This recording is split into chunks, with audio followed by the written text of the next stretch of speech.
Isang 65 years old na lola mula sa Laguna ang pinarangalan sa nakaraang Trilogy Run Asia Awards matapos pagharian ng 42-kilometer age group category. Kung sino siya, alamin sa ulat ni Bernadette Pinoy.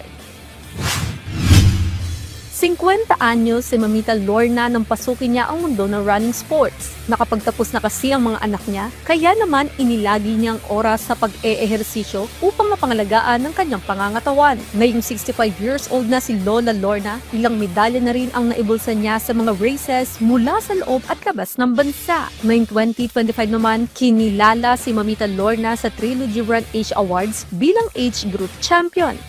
Lumaki ako sa probinsya. So, akyat baba sa bundok, siguro yun yung naging use ko. Ganon. Yung isang nagiging interest ko, ba't ako sumasali, nagko-kolekta ako ng medal. Now, for this year, yung edad ko 65, target ko na ang 365 medals.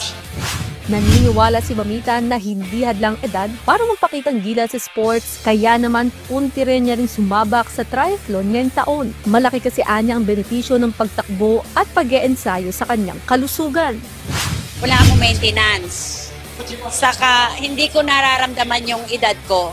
Sobrang saya ko na mababati ako na, ay, 65 ka na, nagagawa mo pa. Siyempre parang ang tangos naman ng ilong ko yon na gano'n, Pero, masaya ako eh.